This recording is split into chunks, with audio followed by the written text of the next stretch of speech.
Olá, olá. Vamos iniciar agora o bloco 6 da aula 4, tá? A gente tentou falar da forma mais fácil possível sobre o teto constitucional, o teto do funcionalismo público, né?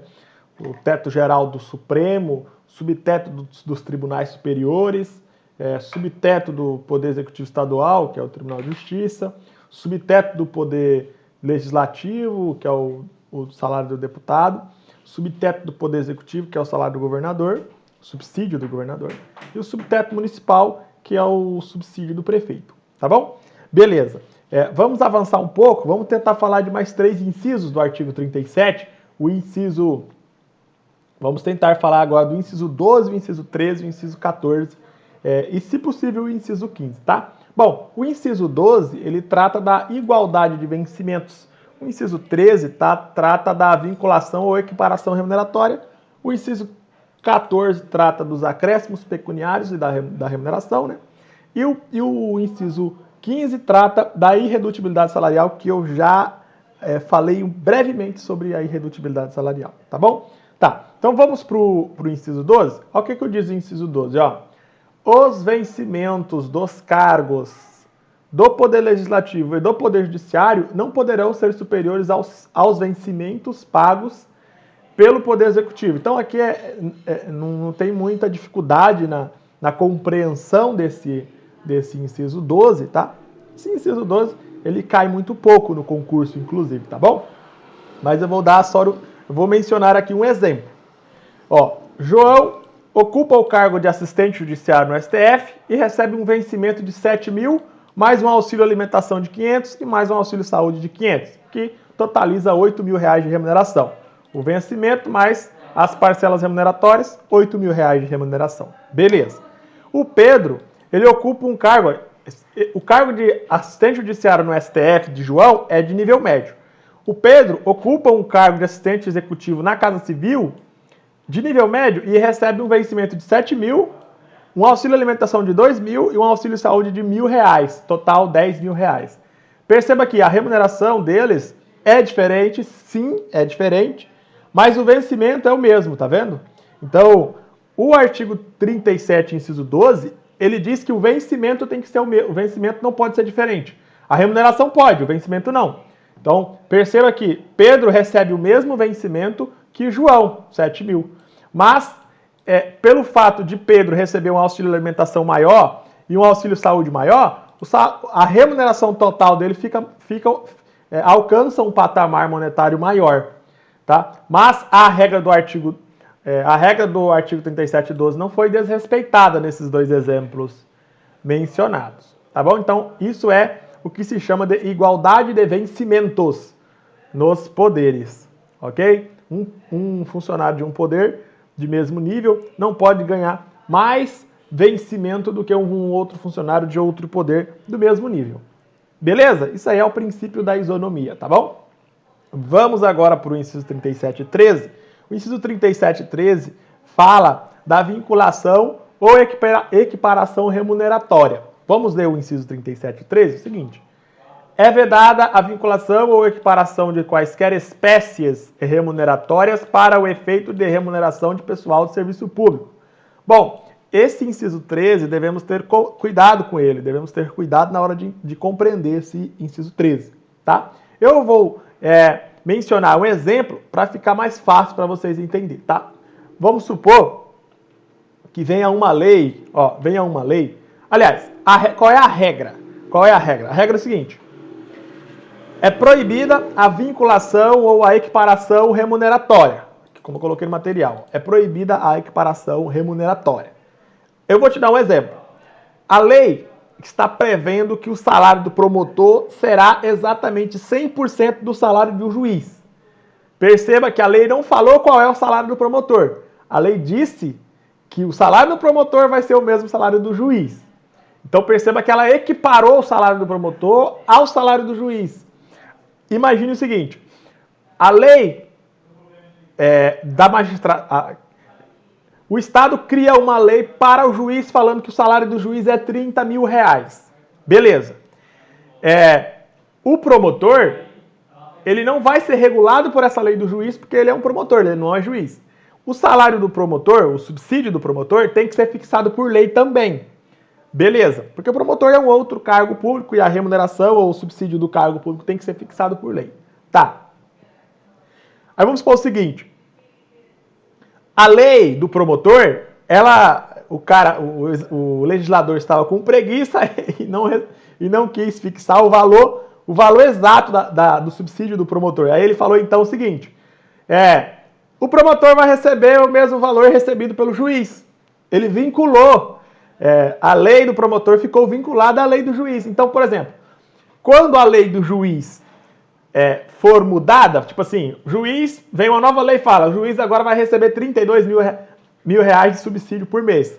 Perceba que a lei do promotor não precisará mudar. Não precisará mudar, porque a lei do promotor fala que sempre vai ser o mesmo salário do promotor, vai ser o mesmo salário do juiz. Então a lei do promotor vinculou-se à lei do juiz. E isso é que não pode acontecer. Tá bom? Então perceba que se o salário do juiz muda, não significa que o salário do promotor vai mudar. Para o salário do juiz mudar, tem que ter uma lei aumentando o salário.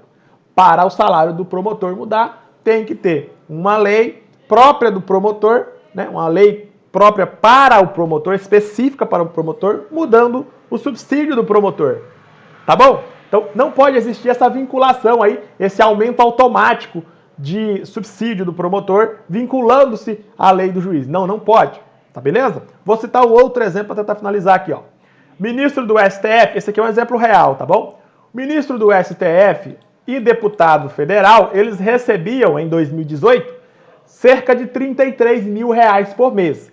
Lembrando que o subsídio do ministro do STF é um subsídio acima do qual o deputado não pode receber, tá bom? O deputado ele deve obedecer o teto do funcionalismo público. Então, o deputado não poderia receber mais do que 33 mil reais. Beleza. Mas o deputado poderia receber 33 mil reais? Poderia, porque 33 não é mais do que 33. Tá bom? Então, em 2018, existia uma lei falando que o salário do ministro do Supremo era 33 mil reais. Beleza. Aí criaram uma outra lei falando que o salário do deputado ia ser 33 mil reais também.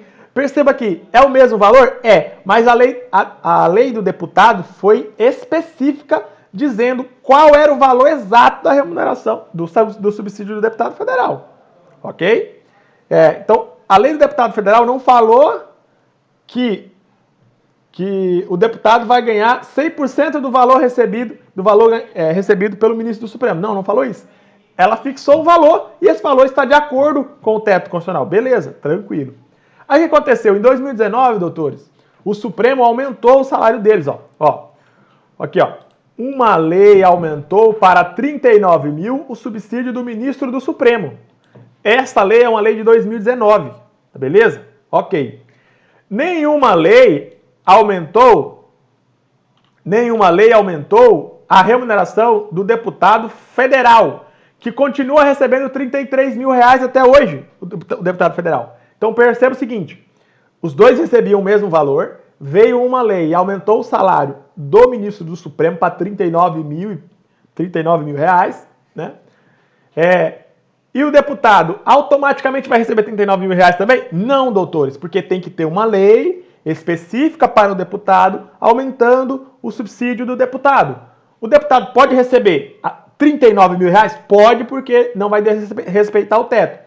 Só que para ele receber os 39 mil, tem que ter uma lei falando que ele vai receber os 39 mil. Hoje no Brasil, pelo menos até julho, né? Hoje é dia 12 de julho, ainda não existe essa lei falando que o deputado vai ganhar 39 mil reais. Então, por isso ele ainda continua ganhando 33 mil reais. Então perceba que não pode ser vinculado o subsídio do deputado ao subsídio do Supremo. Não pode. A única coisa que deve acontecer é uma vinculação, não. É um limite máximo. O limite do subsídio do deputado é o subsídio do Supremo, mas não significa dizer que quando o subsídio do Supremo aumentar, o subsídio do deputado vai aumentar também. Não é isso. Não é automático esse aumento, porque não existe vinculação de um subsídio ao outro subsídio, ou de uma remuneração a uma outra remuneração. Se você quiser aumentar, se o poder público quiser aumentar o salário do deputado, tem que criar uma lei específica para o deputado. Se quiser aumentar o subsídio do ministro Supremo, tem que criar uma lei específica do ministro do Supremo. Belezinha? Espero que você tenha entendido isso aqui, tá bom? Beleza. Vamos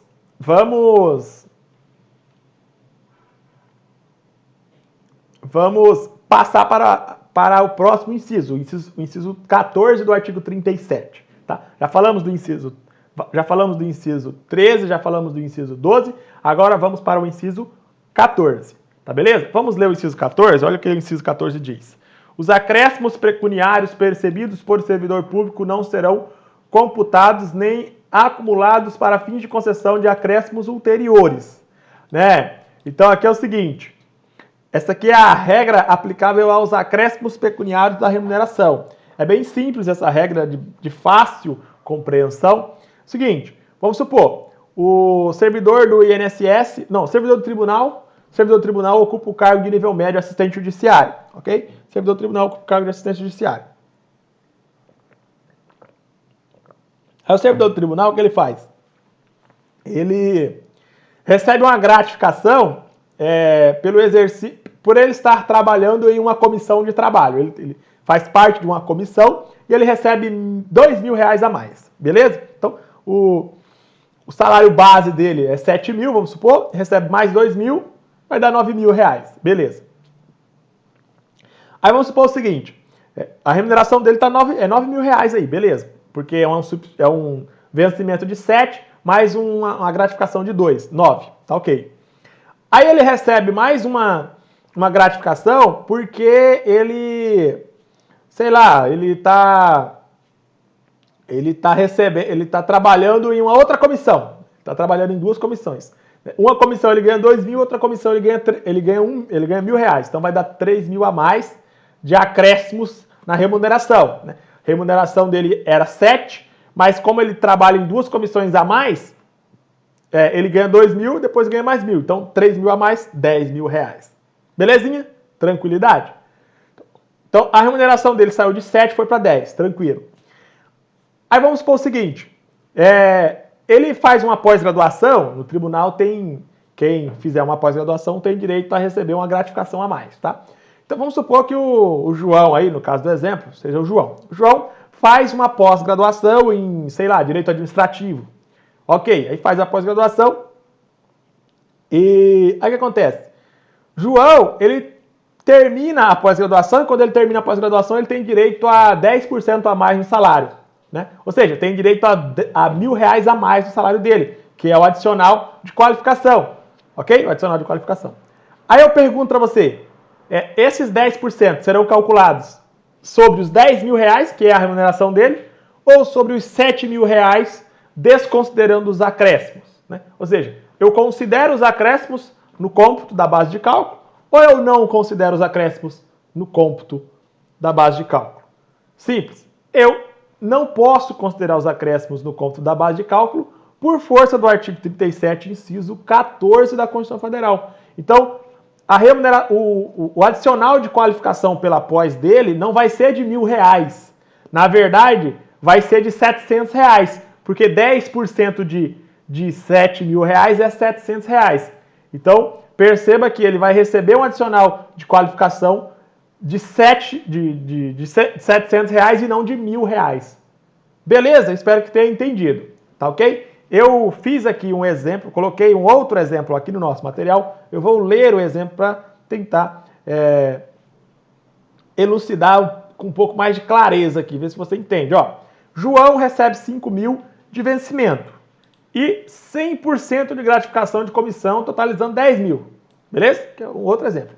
João recebe um vencimento aí de R$5.000, tranquilidade, né? E aí ele tem um acréscimo na sua remuneração de 100% do seu vencimento, que totaliza aí mais 5 mil, que vai dar R$10.000. R$10.000 é a remuneração dele, tranquilo. Mas a remuneração dele original, sem acréscimo, é 5 mil, tá? Beleza. João passa a receber uma gratificação de atividade judiciária, a GAGE, tá? De 50%, totalizando uma remuneração de R$ 12.500 por mês. Beleza? Mas, doutor, não seria 50% de 10 mil totalizando 15 mil? Não, não seria. Porque, na verdade, é 50% de 5 mil, porque a gratificação de comissão aumentou a remuneração do servidor, né? Porque houve um acréscimo, teve um acréscimo na remuneração.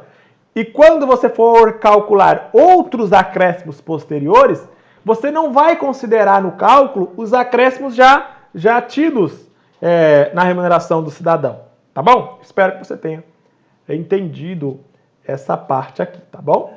Beleza? Então, assim a gente termina o 3714, termina o 3713, termina o 3712, tá bom? Da Constituição Federal. Vamos agora tentar falar do 3715. O 3715, doutores, ele é um importante também, mas ele também não é muito cobrado em prova não, tá? Perceba que quando o dispositivo ele é bastante cobrado em prova, eu acabo respondendo algumas questões na hora que está finalizando o bloco. Então assim, vamos para o 3715, só para você entender o 3715, tá ok? Então vamos lá. O subsídio e os vencimentos dos ocupantes de cargos e empregos públicos são irredutíveis. Ressalvado o disposto nos incisos 11, 14 do artigo 37 e nos artigos 39, parágrafo 4º, 152, 153, 3, 153, parágrafo 2º, 1. Tá bom? Beleza. Então assim, qual é a regra, doutores? Os subsídios e os vencimentos jamais poderão ser reduzidos. Perfeito? Então, perceba o seguinte. Vamos supor o servidor do tribunal.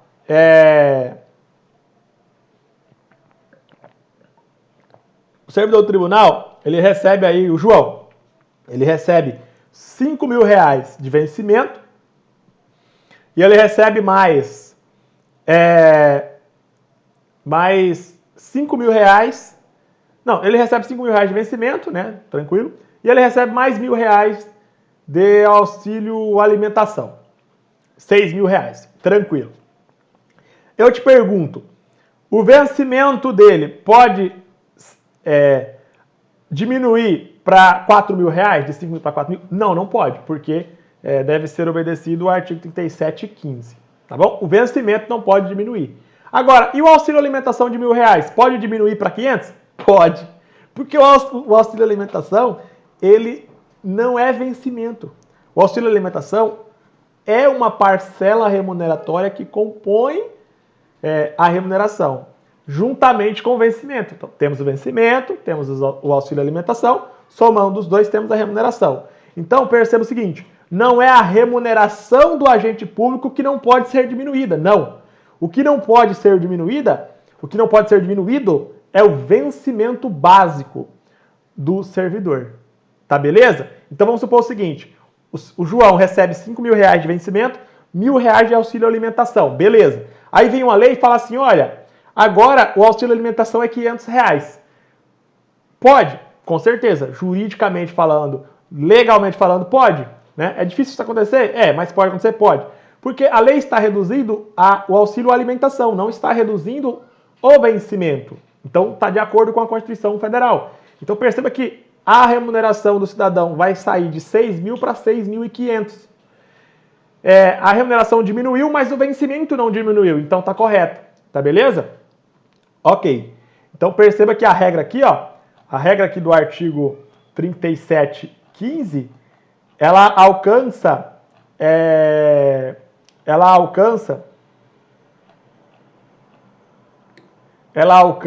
o vencimento, não a remuneração. É importante essa diferença. E além de alcançar o vencimento, alcança também o subsídio. Então, por exemplo, juiz do Tribunal do Amazonas, início de carreira, ganha R$ 32.000. A lei fixou esse valor para o juiz. É possível vir uma nova lei e reduzir para 30? Não, não é. Então, juiz do Tribunal do Amazonas nunca vai receber um subsídio menor que R$32 mil, porque o artigo 37, inciso 15 da Constituição Federal, fala em subsídio e vencimento, beleza? Agora é o seguinte, esse é um dos entendimentos da doutrina, só que tem um outro entendimento que, por causa desse S aqui, tá vendo esse S, vencimentos, esse S, aí muitas pessoas entendem que esse vencimentos, na verdade o legislador quis dizer remuneração, tá bom? Assim, enfim, não precisamos entrar nesse mérito, você só precisa saber que o vencimento não pode ser reduzido, o subsídio não pode ser reduzido e em uma parte da doutrina a remuneração não poderia ser reduzida por causa desse Szinho aqui, tá? Vencimento seria o vencimento básico e vencimentos seria a remuneração, tá bom? Tranquilidade? Ok. Só que temos exceções ao princípio da irredutibilidade salarial? Temos exceções sim, tá? Temos aqui 4 exceções, tá beleza? 4 exceções nas quais o vencimento e o subsídio podem ser reduzidos. Perfeito?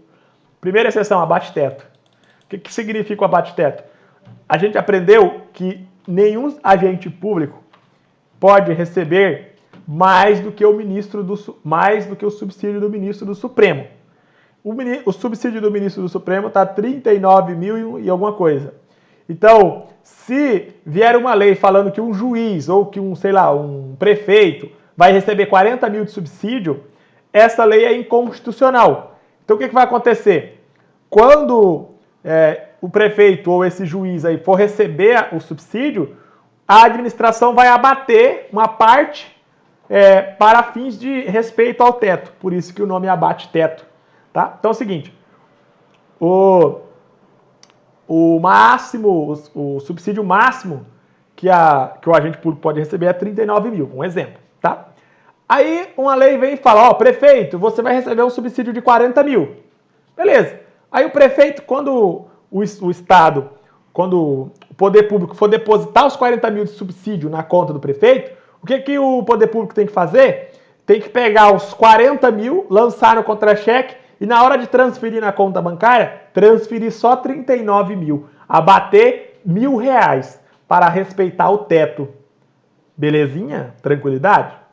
Então, assim, tomemos cuidado com a interpretação do 37.15, combinada com o 37.11 da Constituição. Tá? Então, para respeitar o teto constitucional do funcionalismo público, é possível sim reduzir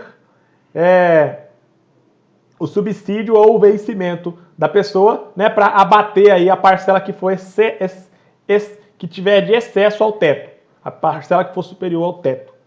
Tá ok? Então, se vier uma lei falando que o prefeito vai ganhar 50 mil de subsídio, hoje, em 2019, o que o poder público tem que fazer? Tem que colocar lá 50 mil de subsídio, na hora que vai transferir na conta bancária, não transfere 50 mil. Na verdade, vai transferir só 39, respeitar o teto, né? Então aí, 11 mil será abatido, que chama-se abate-teto. Tá beleza? Tranquilidade? Ok, então. Então vamos para a próxima exceção, acréscimo remuneratório. O acréscimo remuneratório, doutores, vamos imaginar o seguinte. O cara ganha